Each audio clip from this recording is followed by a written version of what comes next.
Two village idiots with a love-hate relationship See, you got fat. So you still look like a 15-year-old girl, but not hot. who can't stop arguing over Oklahoma sports. You know what, man? Why am I still talking to you? Come on, we were doing good there, man. It's the Just Okay Sports Podcast.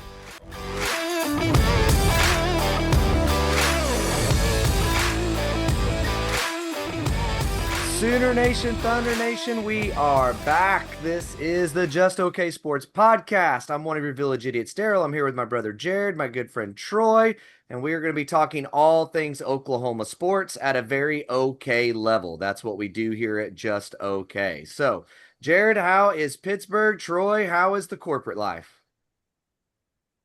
Jared. It's fine. It's warm right now, but not as warm, I guess, as other places. So I haven't even been home that much, man. I've been gone more than I've been home. It feels like the last few weeks. And where have you been traveling to? Toronto. Why?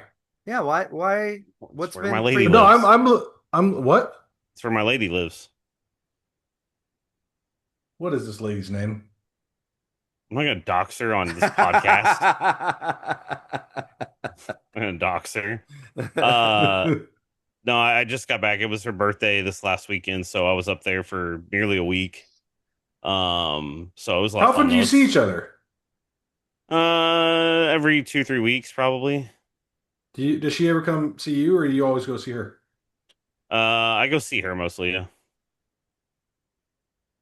That's She's gotta be scared. expensive. She's scared of the United States. Are we about to get into a politic conversation? Is that No. why she's scared? No. Then why is she No. scared of the United States? No, we're just not gonna go down that road. But also, she doesn't. It's like I'm 'cause, like, Toronto- legitimately curious. No, He's not No, going. I'm there. scared. I'm Okay, not how about going this? there. I'm super scared of Mexico. Like, I've been to Mexico multiple times. Frightens the bejesus out of me. yeah, no. I mean, well, the other part of it is like, so she doesn't drive because like in Toronto, you don't really need to, and it's not really a car friendly city. Right. So like a lot of people in Toronto don't drive because it's almost like New York City. It's like there's Yeah, a lot of it's mass a little. transit. I've been there. It's a little New York. Yeah. Yeah.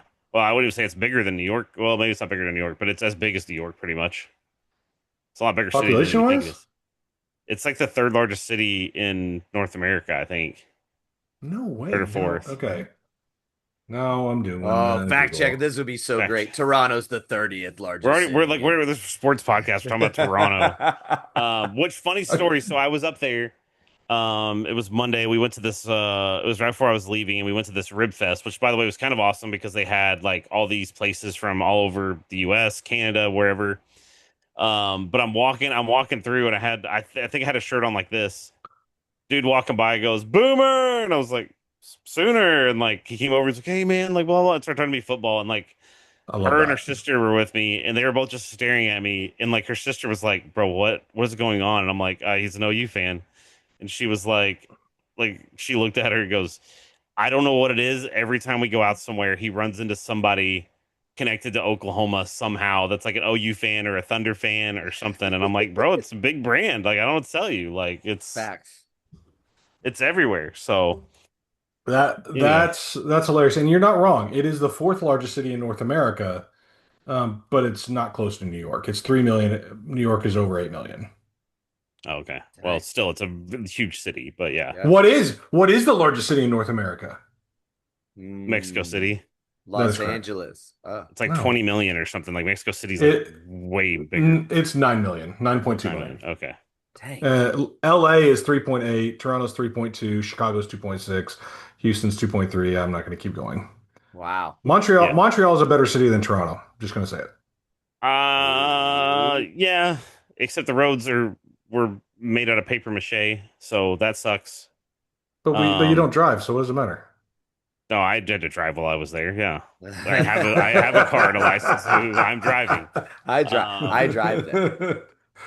Yeah, Oh no, my it's gosh. no, Toronto's really it's not very car friendly. Like parking's expensive and all that. So it's like a lot of people just don't have cars because it doesn't make a whole lot of sense. Like there's the transit's not great, but it's better than almost anything we have here. So you can get where you're going, but All right. Can I ask you this though, Jared? Can we have an offline conversation? Sure. Sure. Yes, okay. Because I'm legitimately curious and inquisitive about this. Yeah. All right. Yeah. All right, let's get off the dating scene here and let's get back to some How are you? sports. No, hold on. No. How are you, Daryl? Nobody ever asks how you're doing. I'm fine. I'm finally in town. I was gone for like 2.5 straight weeks. So Because I asked because you look a little like solemn today, and I know we're doing our Dark Daryl podcast. So we should just name it that. oh, that'll work. Um, but even when we were talking beforehand, you weren't like super happy or anything. I'm just tired. I'm just tired. Just still trying to get back in the groove after 2 weeks of not sleeping well. And I mean, it was just what, Saturday morning I got home from California at 4:30 in the morning local time, and I had slept about 45 minutes from the time I woke up till the time I got home. I went to bed at like midnight that night and was up at 4:30 Sunday morning. So like just 3 straight days of no sleep and still catching up a little bit. Not to mention my son fractured his arm today, so got to deal with all that this morning. It's been awesome. It's been awesome.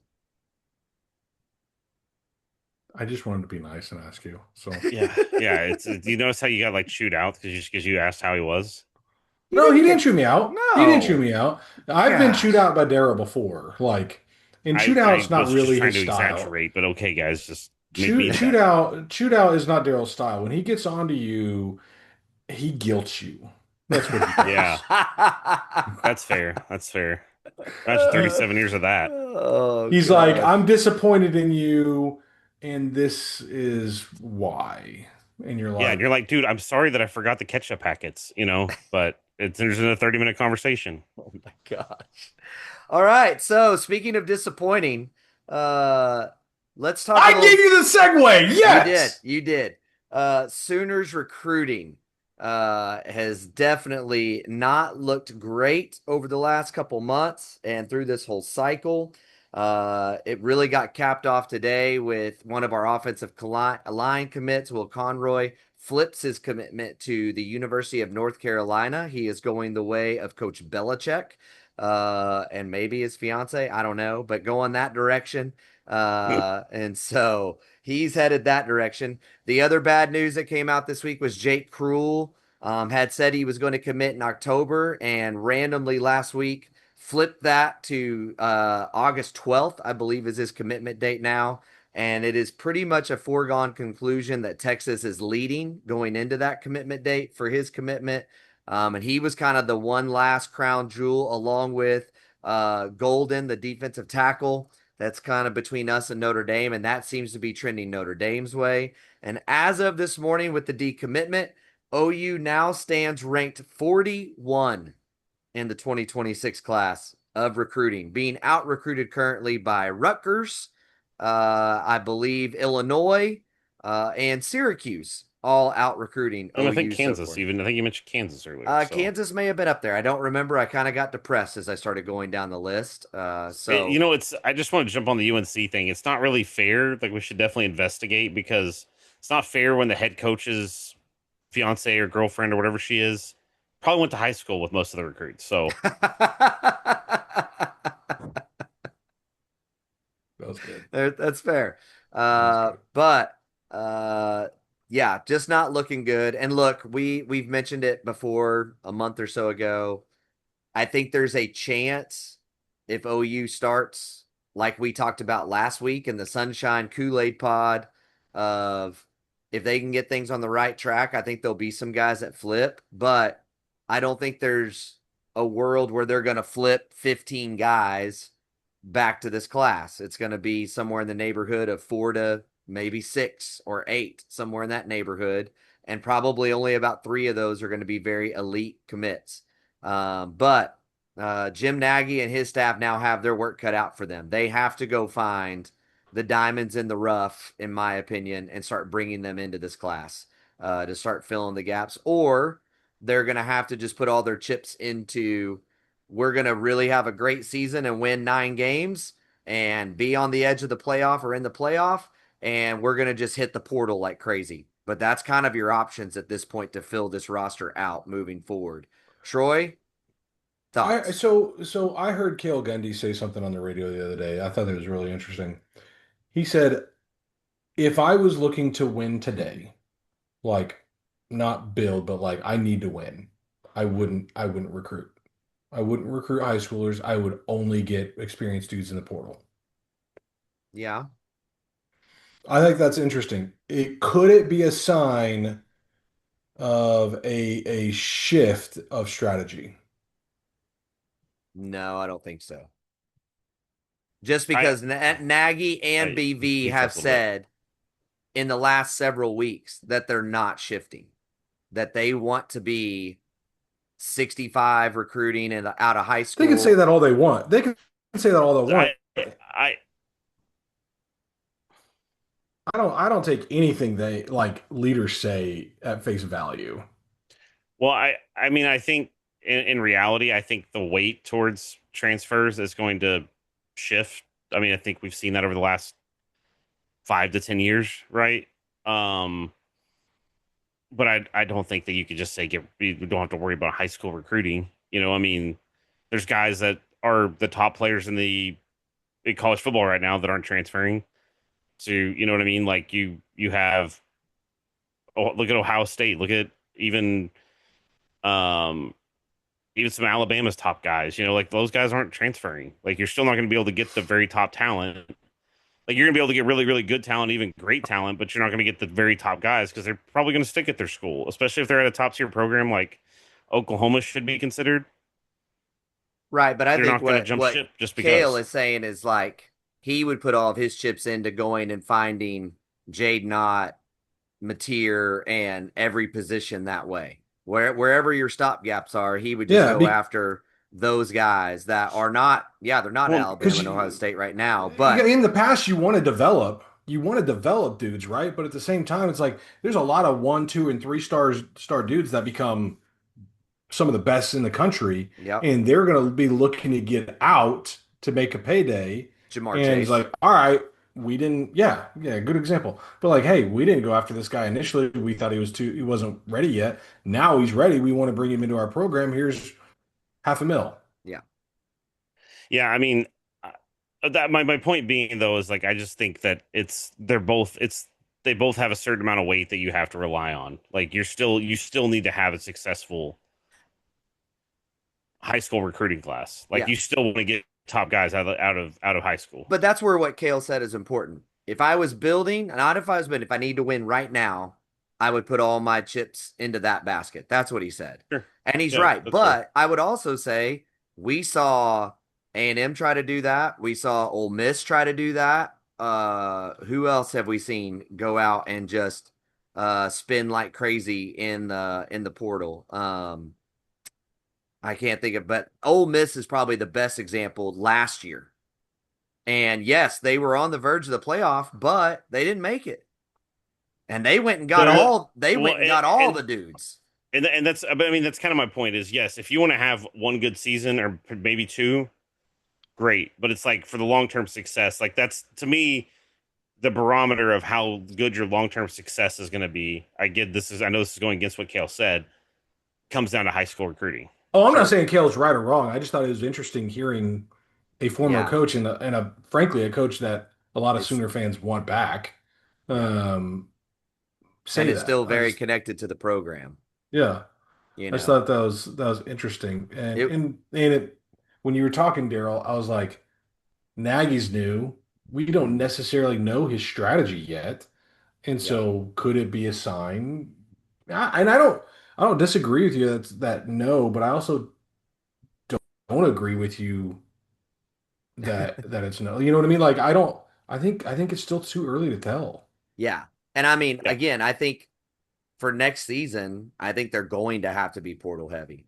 I mean, I just don't think you're going to be able to flip enough guys to fill enough holes that you need. I mean, you would see that with Bob over his tenure. Every once in a while, he'd dip into the low JUCO. teens or high 20s. Like he'd have to go somewhere else to get transfers. I know this is the Doom podcast, but when it comes to recruiting too, especially with how we all agree that the SEC is going to be more unstable, I guess. Like we don't know the quantity that everybody's going to have to field this year. I feel like there's a lot that could shake up in those recruiting classes. Like maybe they're not going to flip 15 guys, but there's probably going to be guys that come available because, if I don't know, just Alabama doesn't have a good season, for instance, then is the war going to be, is he on the hot seat, right? There's already been. I think he's on the hot seat right now. Yeah. No, because that's what I'm saying. I mean, which is insane. But I'm not wrong. Like he's on the hot seat. I mean, the problem is for him is that the standard at Alabama is win national championships every other year. Yeah. Yep. And so the fact that he's not even really sniffed that, if he doesn't make it to the playoffs this year, I think he's out. 100%. 100%. I think it'll depend, but we'll see.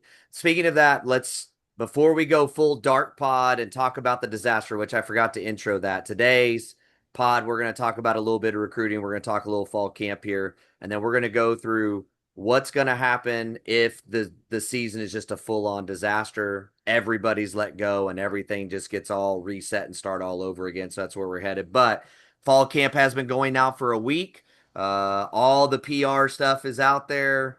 The machine of every school now believing that they have fixed all their issues and that they're ready to win a national championship is rolling and going. And so, Jared, I'll start with you. What have you seen? Oh, sorry, Troy. I saw that raised hand. I apologize. No, it's okay. Start with Jared. You brought him up. I'm taking my hand down. Oh my gosh, Okay. I love it when mom and dad fight. I love when Troy says, "I don't know much about fall camp, so let me just fill in here." And we talked about this. I was going to ask all the questions about fall camp clarifying stuff. No. That's out the window, Daryl. It's out the window. Jared, what have you seen out of fall? What are you hearing from folks you still know? How do you feel about what you've seen so far? I mean, I think obviously there's some guys that are out right now to start, I guess, since we're in the dark pod. There's some guys that have been limited in practice. There's been some guys that have, that are, even some of them are in casts or soft casts and stuff like that mostly. So you don't love hearing that, but I think that it does sound like the offensive line has some dudes that they could kind of swap in and out. I would say that there's actually some depth there. I think the receivers have made some pretty big plays in camp. This is a doom and gloom.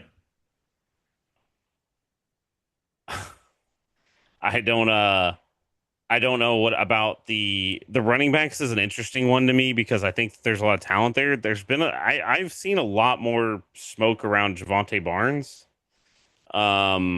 which is a little interesting to me. Troy doesn't love that, but so that's good. I think I think the team looks good, honestly, for the most part. I mean, I think everybody's a little uneasy anytime you hear so-and-so is not in or isn't full go, or they're in a cast or whatever. So I think we all have fears of last season repeating itself. But I mean, right now it's like I'm hearing a lot of positives. And a lot of the people that know that aren't even OU guys that have got to see some of the practices have said that like OU's a legit, like they've got some guys on that team. So for sure. Rainbows. Troy, what questions do you have? Oh, I have a lot, but no, get your take on what you've seen from fall camp first. I mean, what Jared's echoing why I've said I'm high on this season. The O-line has depth, and that's what you didn't have last year. I mean, as soon as Jacob Sexton went down, it was okay. Well, now what? Like who plays? When Hatchett went down, we knew Troy Everett couldn't play for the first several weeks.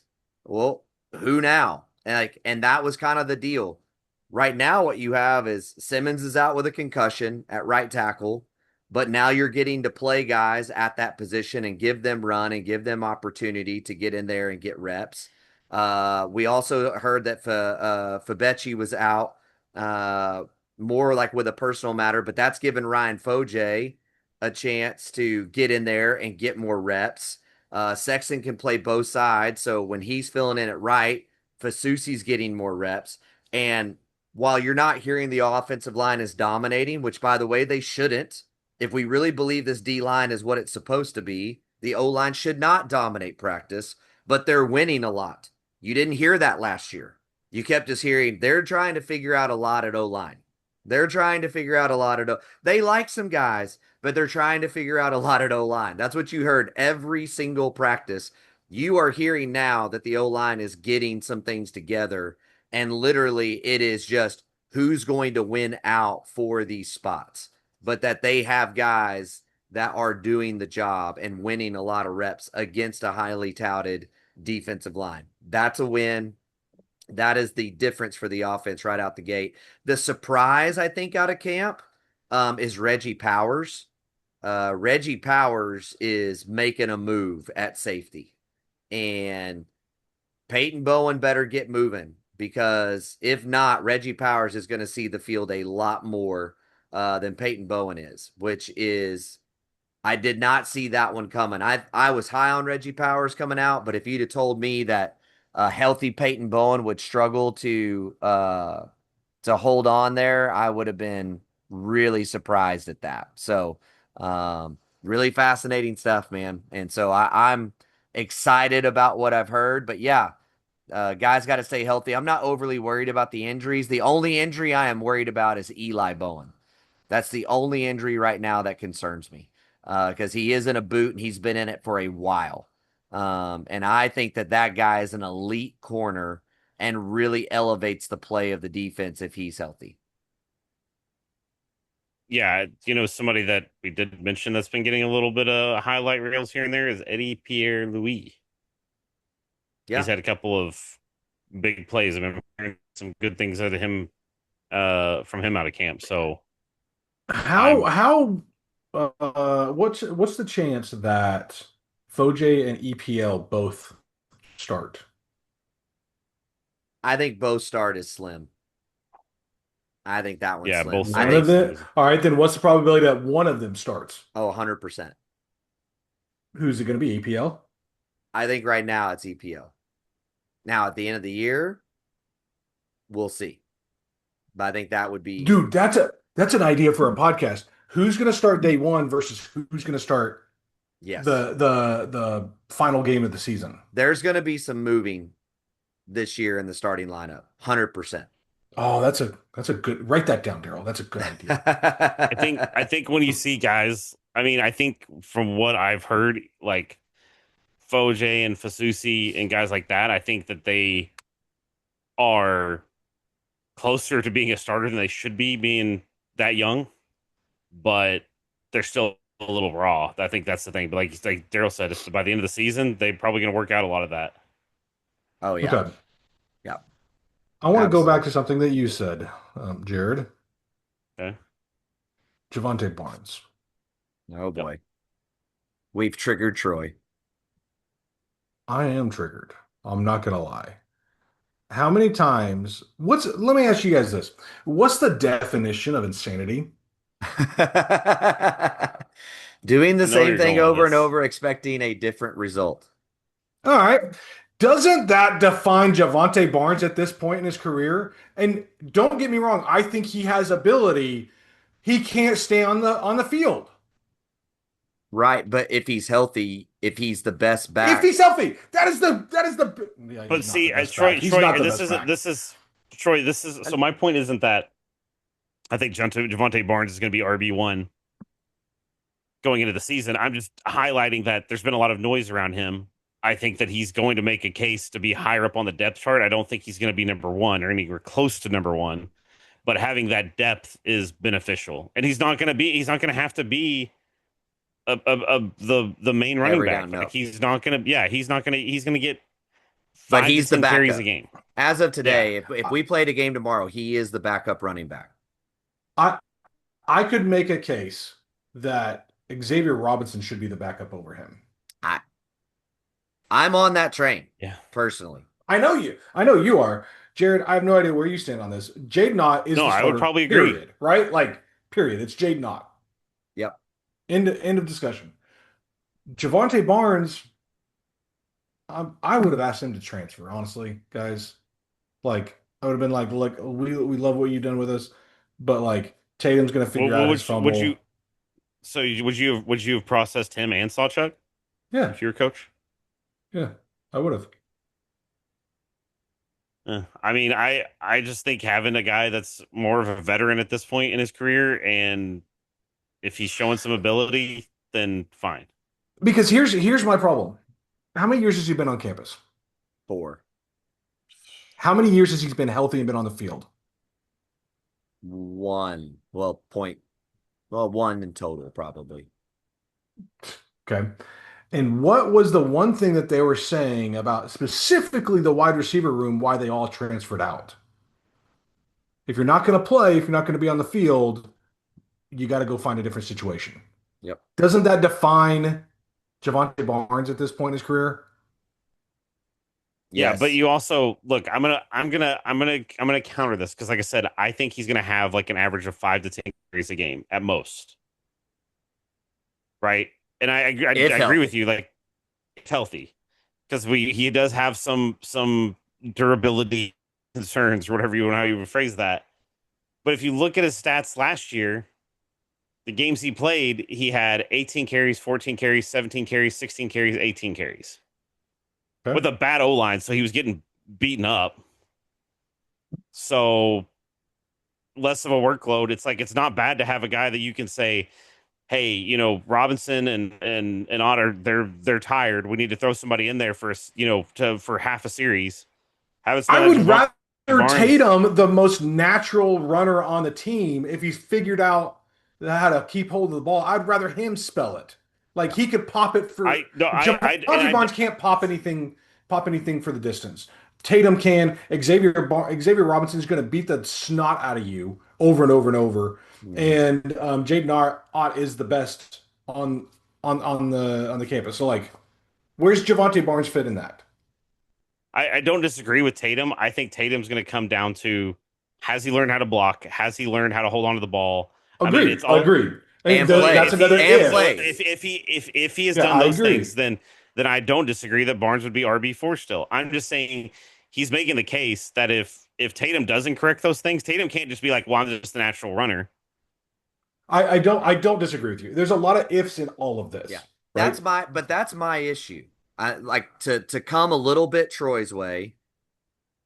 Of all these guys that have been on campus before this year, Xavier Robinson has been the most dependable and most productive running back on a consistent basis thus far. Over Ott? No, that's what I said. That's played at OU previously. So like Ott, you see what I'm saying? Like of Barnes, Tatum, and Xavier didn't fumble.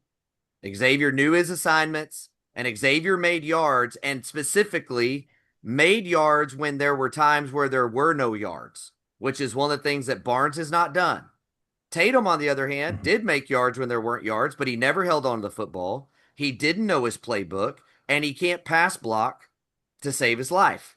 So Xavier Robinson has shown that he checks all those boxes more than the other two guys to this point.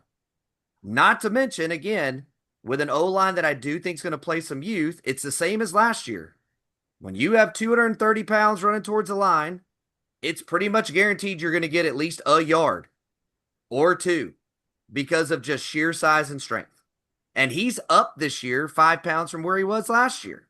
So I don't understand how he's not RB2. I don't. Other than he doesn't have game-breaking speed. And to me, I don't know how all this works in-house anymore, but it has been pretty clear that DeMarco prioritizes speed over everything else. Because the speed guys have been the guys that have been the top of the depth chart over and over and over and over again. Like, now, of all the guys we haven't seen, Jaden Ott's obviously the guy that everyone's most excited about. And the other guy that physically looks great and based on high school can run like the wind is Torrey Blaylock. The guy I was going to bring up Torrey, yeah. Looks fantastic. But yeah, Troy, I mean, like, it's all ifs. I mean, I agree with you. Tatum's the best back. But again, from what we've seen, don't put him on the field because he doesn't know what to do and he doesn't know how to hang on the football. So I don't want him on the field. Again, this is the thing. I agree with you guys. I'm just saying having somebody that's like him making that sort of noise is beneficial because Tatum still. No, that I'll agree with. I'll agree with you on that. Tatum, outside of people saying, and I don't disagree, as an athlete, as a natural running back, Tatum is the guy on this roster. Like he's that dude. Yeah. But like we said, if he can't hold on the ball, like if right now if Barnes is able to be that productive and stay healthy, and keeps practicing that way, and Tatum has a fumble out of just sheer stupidity again, they could say, Tatum, you're sitting down and we're putting Barnes in there. Like, you're going to have to figure this crap out.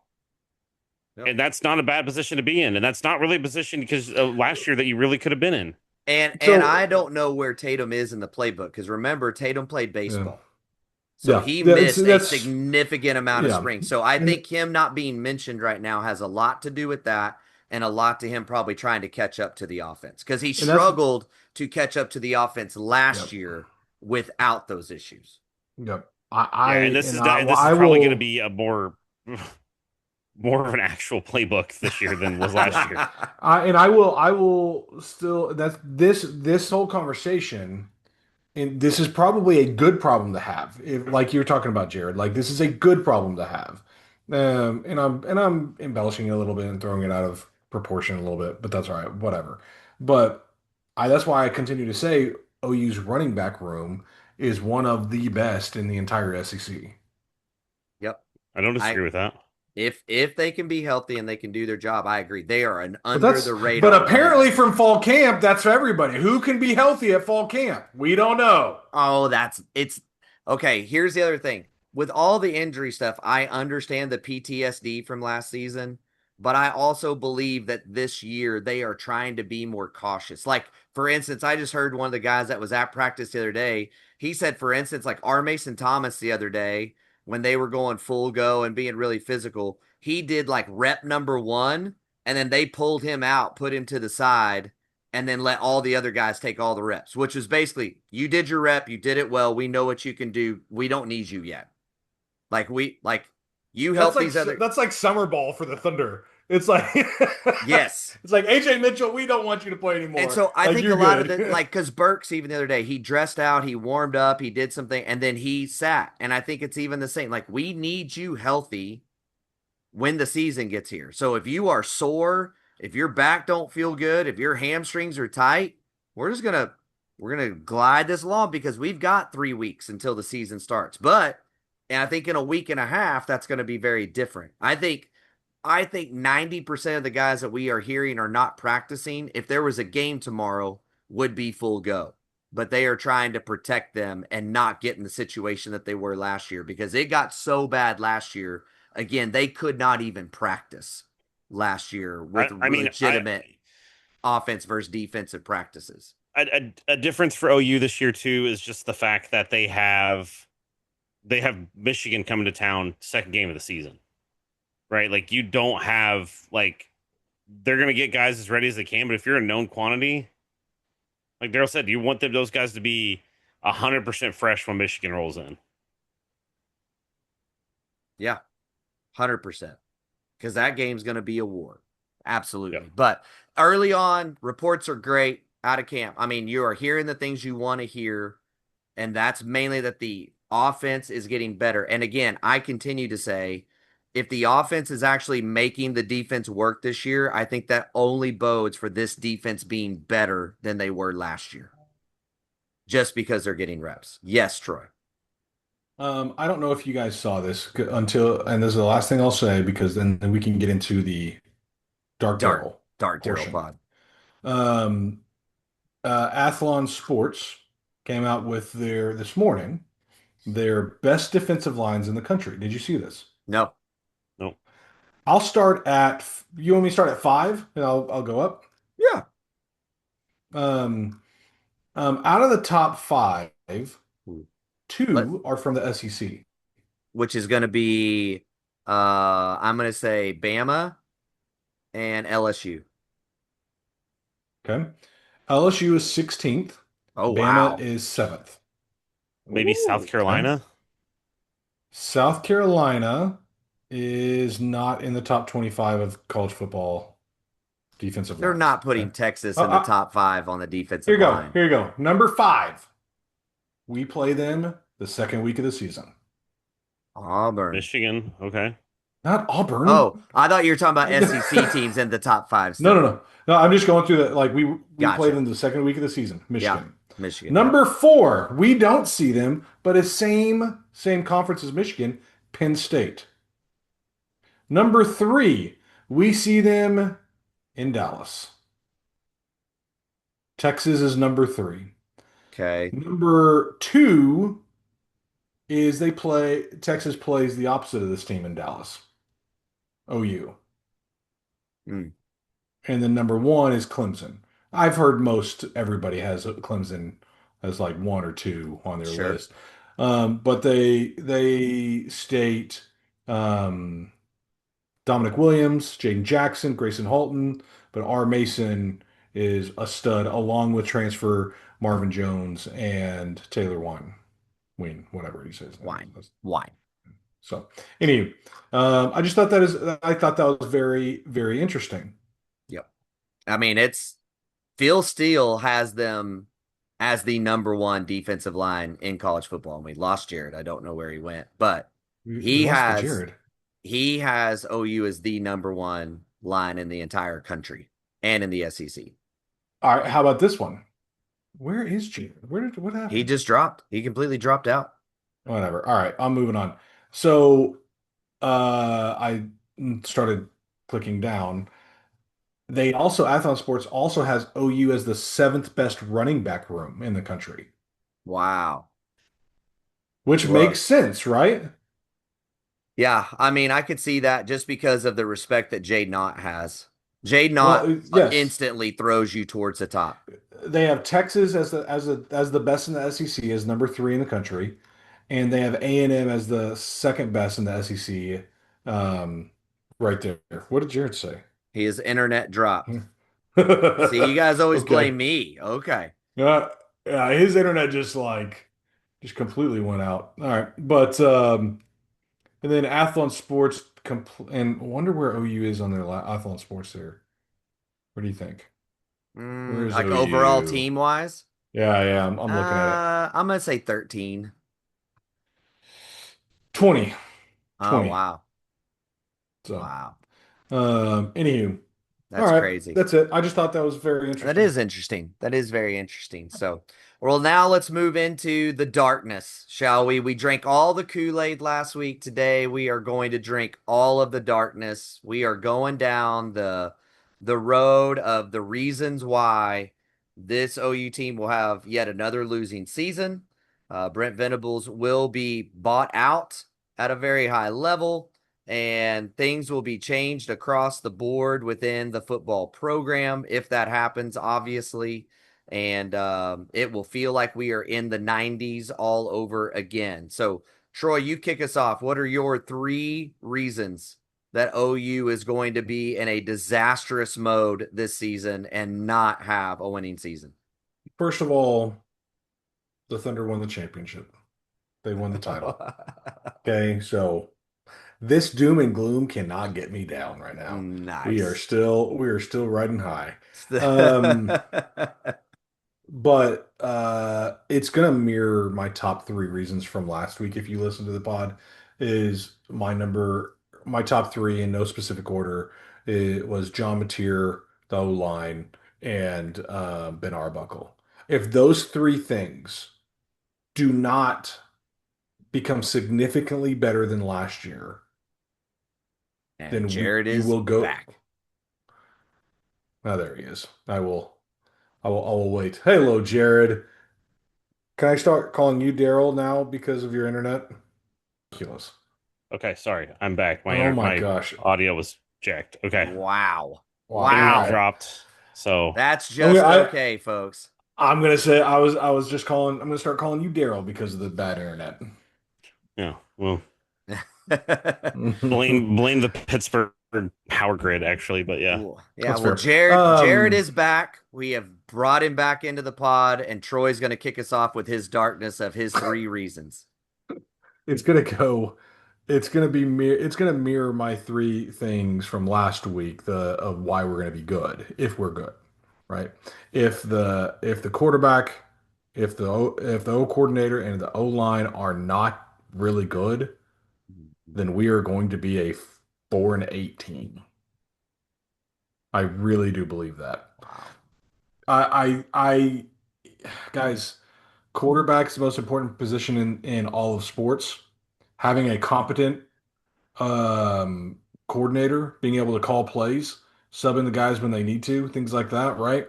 And O line have to be better. If those things don't happen, we are so sunk. I think our defense possibly could be better, but guys, if the offense is not good, it's going to be a really long season. Yeah, Imagine with me a moment. Game one. Okay. Game one, the first three drives are 3-and-out. Imagine what the crowd is going to do. Lose. There will be boos. We will lose our mind in the stands. I think if they go 3-out in the first drive, there might be boos. I agree. I think that could happen. Which, wow, that's crazy to think about. So, Jared, what about you? What's going to turn this season into an absolute dumpster fire and make us now have to hear Colin Cowherd say for an entire year that OU is the new Nebraska? All right, well, I'm going to start off with one that's going to make both of you probably angry, but we're going dark. So I'm going to go back to what I said earlier this year. Is Mateer going to be that guy? I just said quarterback's going to be bad. Like I know, but you're big Mateer lover. I get that, but no, okay. Oh my God, no, that is not it. We're doing hypotheticals here. If we're bad, it's because of the quarterback. If we're good, it's because of the quarterback. That should be everybody's number one. Yeah, that's fair. Okay, okay. My argument with Mateer was he played at Washington State, didn't play a lot of stiff competition. The level of competition he's going to play in the SEC is going to be heads and tail above anything he pretty much played at Washington State. Mm-hmm. And people will say, "Oh, well, he's got better stuff around him." It's like, yeah, but he's going against defenses that have a lot more to confuse him, a lot more athleticism. So he's going to have to be what we think he is for us to succeed. Like I don't disagree, Troy. Like I think. When you look at some of his games, there's also games where he just disappeared at times when he was at Washington State, and you can't do that in this. You got to show up every week. So I think that's one thing that you have to kind of circle. Another thing is I kind of said this the last pod even, but the wide receivers. We know Deion Burks is good. If Deion Burks can stay healthy, then you know you have something there. Everybody else, to some degree, I feel like still has something to prove. Yep.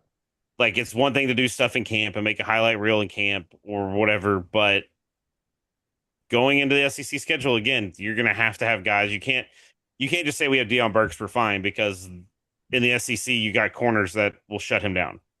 If he's the only guy on the field that they have to really worry about covering, they'll shut him down. So wide receiver room, and then the other one is probably one that's going to ruffle your feathers too. Everybody's saying the defense is going to be better, and I tend to think it will be. But are they going to be? You lost Danny Stutzman, who was a very big leader on the defense. You lost Billy Bowman, another very big leader on the defense. Both guys that look like they may be NFL starters even. Are they going to be able to take the step forward? Is Kip Lewis going to be able to step into that leadership role? That's a whole other facet that we think he will. But if he doesn't, he's got to learn to be the quarterback of the defense. And then, like you have questions like Daryl kind of highlight, like, is Eli Bone going to be, is he going to be ready to go? Who's going to be able to play those like corner positions? What's going to happen? Like, I think the defense has more questions than I think people realize. And while some of us are positive about some of those things, I still think there's a lot of guys that have shown that they have ability, but are they going to be able to show in and week out? They've shown ability when they've had to come in and do some spot duty for somebody or play a series or something like that. But it's like, you're going to now be playing week in, week out, several series a game. How are you going to be able to show out then? I like it. And I agree with all those things, but I think the number one thing that we're not talking about is Brent Venables.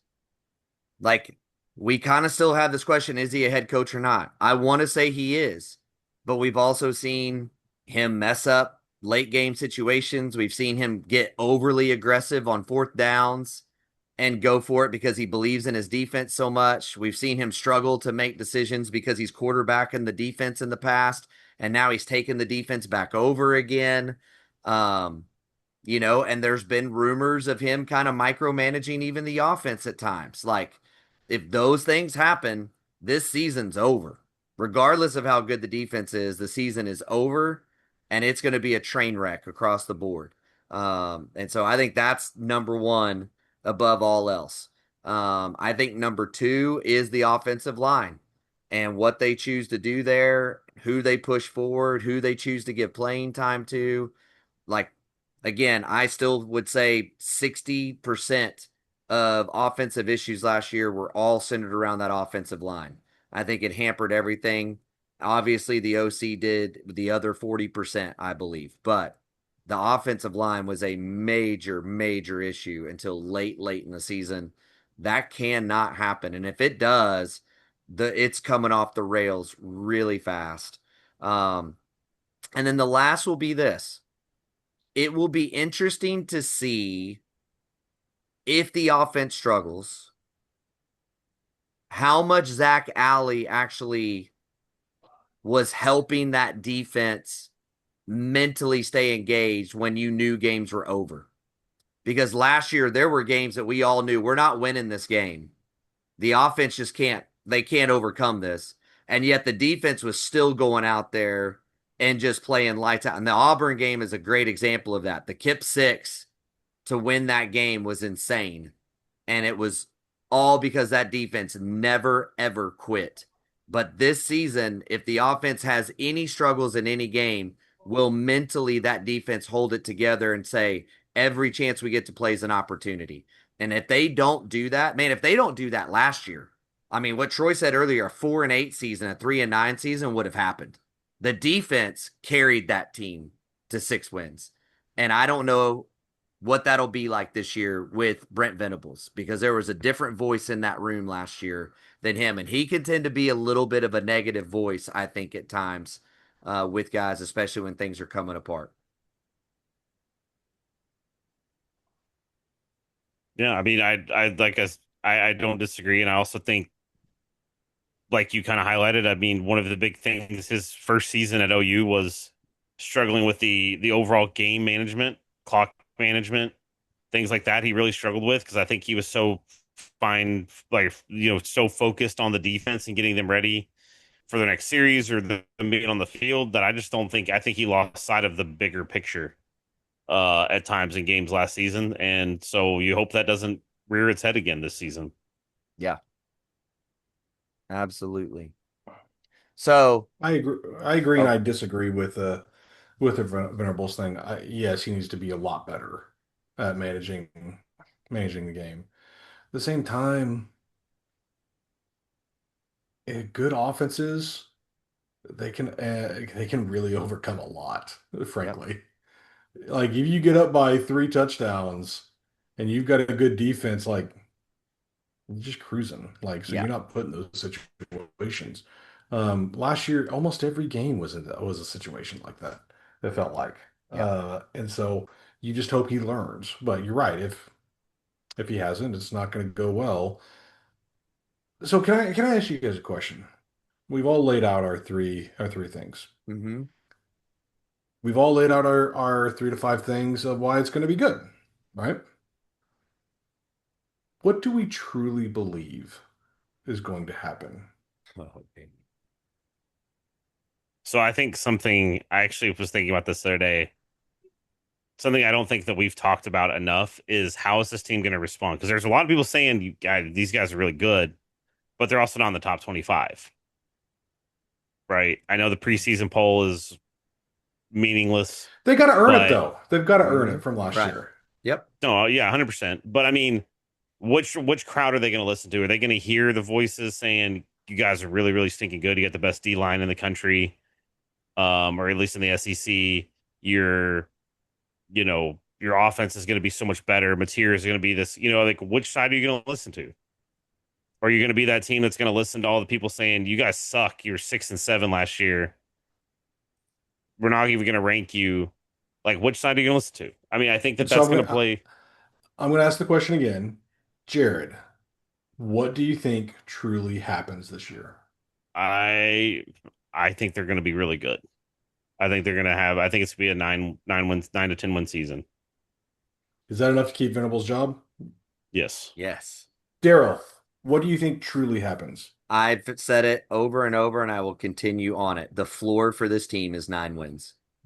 That's the floor. That's what I really believe. I wouldn't go that far, but I would say I think they're going to be wild, man. Now, listen, that's obviously that's if they're healthy and all. But look, no one, I don't understand how Texas can have 14 draft picks and we're just crowning them as the number 1 team in the conference. Like 14 NFL players. That is a lot. That is a lot. And look, I think Arch Manning's a really good quarterback. But are we really sitting here believing that a first-year starter that every week is having to process information is not going to have 2 to 3 clunkers in there with the defenses that are in this conference? Like, I kind of think so. But yet they're elevated way up here. Josh Heupel lost a lot in Tennessee. They were really good last year, but he's lost a lot. He lost the receiving core. He lost the offensive line. He lost his running back. He's breaking in a brand new quarterback that came in mid-season of the offseason because his other one left. Like, that's a lot. Texas also lost like 4 assistant coaches. That's a lot. Like, and we can keep Ole Miss lost a ton. All those transfer guys that they bought, they're gone. Walter Nolan ain't there. Jackson Dart ain't there. So I understand that when we look at our schedule, there are 7 teams in the top 25 that we've got to play. 7. I get it. But like that is also very much one of the things that we've always complained about with the SEC. It's all off of last year. You know, I think one of the teams that's being the most disrespected on our whole schedule is South Carolina. They're the only team that has a returning starter that played the whole season and looked fantastic throughout I think they're one of the wild card games that we could absolutely lose. We will lose that game. That's one of my losses is South Carolina. They worked us last year. On the road, when in an environment that you get ready, every player is going to talk about that environment up there with every other team that they've ever played on the road. Alabama on the road, loss. That defense is legit. Their offense, I don't know what it's going to be, but their defense is legit. And at home, they're going to win that game. They want revenge. Yeah, they want revenge. Yeah. I mean, so those are the 2 guaranteed losses. Red River, maybe, but that's a 50-50 ball no matter what happens. That's always a 50-50 ball. I don't think Auburn, I don't think Jackson Arnold's some elite quarterback. And I know they have great wide receivers. Okay, can he read the defense? And let's be real. BV knows the things he can see and the things he can't because he watched it a whole year. And he's going to put him in a spin cycle. So okay, let's just do this real quick. We did this once already. We're getting into fall camp. Let's do it one more time. Illinois State, win or loss. I think we can all say win. It's a win. Michigan at home.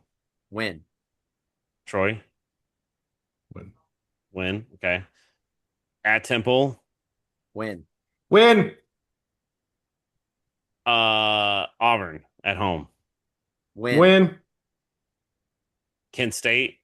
Win. Win. Stop asking Texas. me stupid questions. Win. Troy? I plead the 5th. I don't know. South Carolina? Loss. I'm going to flip it. I'm going to say loss to Texas and win in South Carolina. Ole Miss? Win. Win. Tennessee? At Tennessee?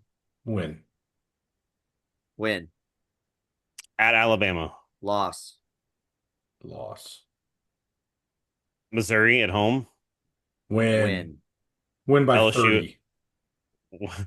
LSU at home? Loss. Loss. Okay.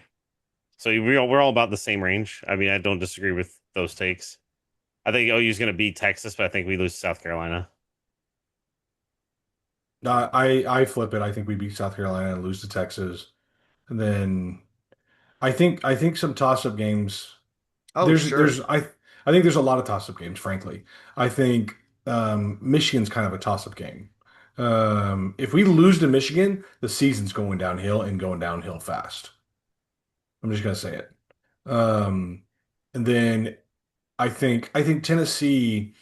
I'm more confident if we would get Tennessee earlier in the year, but we're getting Tennessee later in the year. Yep. In Tennessee, that scares me. I'm telling you, that is the craziest stadium I've ever been in. I know. And South Carolina's scary. Bama, LSU. I think LSU could win the championship, the national title. Yeah, you're a little biased though. But now I will say this, and see LSU right now I have pinned as a loss. They're another one of those teams. They rebuilt the whole O-line, and guess who they start the season against? Game 1. Who is it? Clemson. Oh, yeah. So guess what? What do you think some of those guys' confidence is going to be after playing in that game? Yeah, but we get them the last game of the season. So I understand that. Say their confidence is not good for the next 2 or 3 games, they still win those games. That they have a lot of difficult games early. They have 2 difficult games early. Not the run amok, but that game alone. If that defensive line destroys them and going into film session and going, okay, we can't do this anymore. Brian Kelly does not seem like a nurturer to me. And if their O-line kind of goes into what we went in last year, their season goes down real fast. So, all right, let's do it. I think that's a fun team to do this for, okay? Let's predict each game for LSU real quick. At Clemson, I'm going to say loss. I think they lose that game.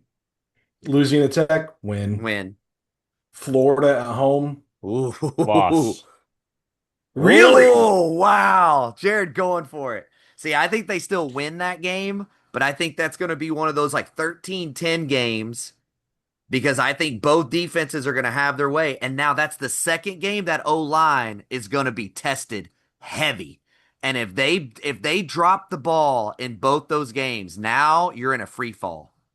Look, let's be real. That's not a fan base that's all about keeping their cool when things have been 2 losses early in the season or near losses early in the season. Well, let me put it this way. I think Florida.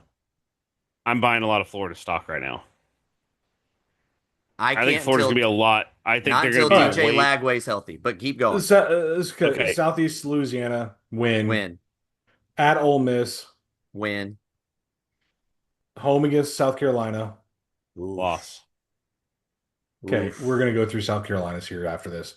Yeah. At Vandy, win.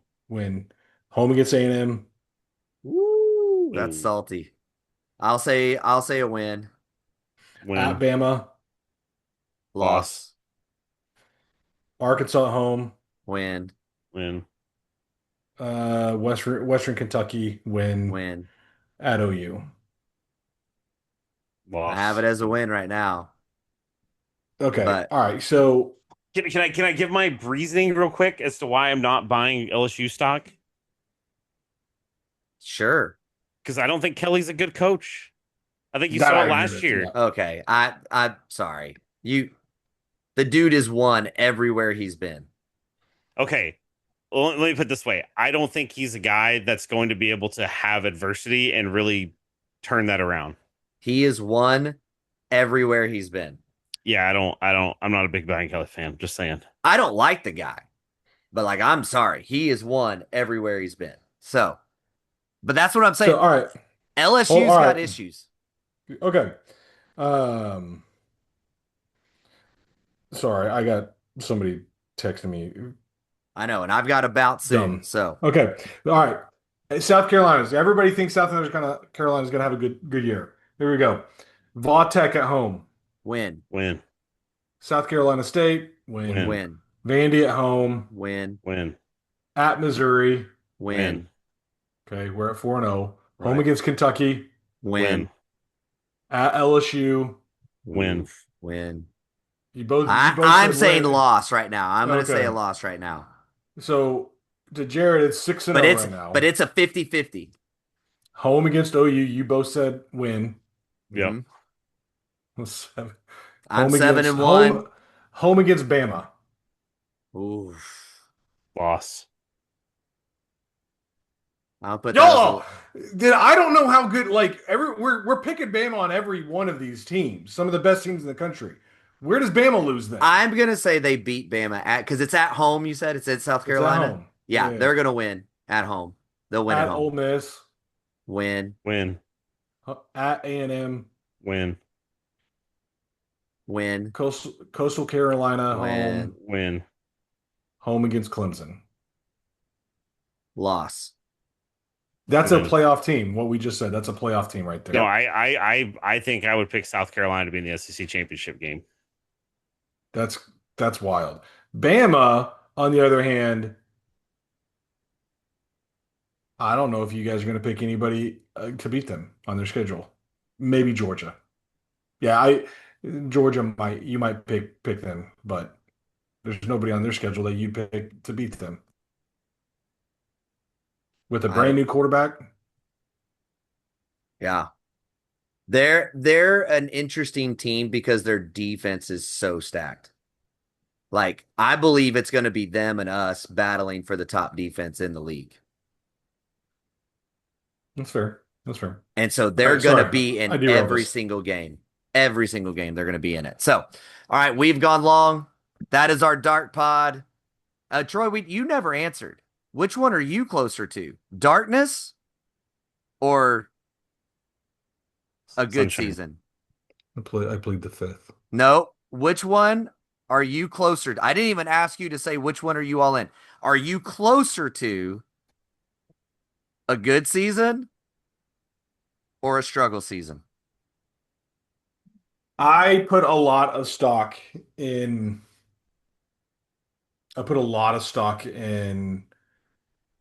reliability, consistency. And when you're having to turn over the roster every year, I don't love it. And so, especially on the offensive side right here, and sometimes you can turn it over and hit gold. I'm more on the side of Venables is gone. Wow. Troy is the dark one. If I had to place a bet today, and I hope I'm wrong. You guys know that. I hope I'm wrong with every fiber. Is this emotional hedging right now, Troy? This is what I do whenever we don't know. We know what Jade Knott was. We know what John Mateer was, right? We know what these O-linemen were in high school. We know that they were somewhat potential healthy. We know on paper the D-line is perfect, right? But at the end of the day, there's a lot of ifs. And do they gel together? Mm-hmm. We don't know. There is a lot of things about this team we literally have no idea about. Yeah. Okay. On paper, they make sense. I'll give you that. Everything makes sense on paper. But if I'm betting, I can see where you're coming from, Troy. I think the reason I'm sunshine is last pod. I do think the defense will be at least as good as it was last season. And I think there's no way the offense can be as bad as it was last season because they're going to have a freaking playbook that makes sense. And that's the side and to your point, Jared, that's the side that gets me is because we were in so many games last year. The only game that we were not in was Texas. And we were in every single game outside of that. Every game. South Carolina. Yeah, Texas, South Carolina. But even in the last 3 quarters of that game, we beat them in the last 3 quarters outside of the first quarter. Mm-hmm. And I get it. They just jumped on us 21-0 so fast, but it's because of the offense, right? Yeah. Because of the ineptness over there. So that's where I'm like, if the offense is just in the top 50 and our defense stays in the top 20, that's all of those close games flipped our way. So This that's is where the argument against me. To go to the dark real quick, kind of like we just said, it's going to come down to Mateer. If Mateer turns into a turnover machine, it's not really going to matter how good that offense is. Agreed. Yeah, and I don't think that's going to happen. So, well, there's your darkness. There's your fall camp wrap up of what we've seen so far. We'll try to get you some more notes and tidbits next time we're on here. So again, thanks so much for joining us. Please like, subscribe, and leave us a review. We'd really appreciate it. We're so grateful that you even take time to listen to us and hear what we think about all this stuff. So we appreciate it, man, so much. We're having a great time. We hope you are too. I'm Daryl, that's Troy and Jared, and we will talk to you guys later. Bye, Baker. Oh, God, hold up. Bye, Baker. Golly. Cha-ching, a Thunder Moneyball. And you can unhitch the wagon. Put the ponies in the ball.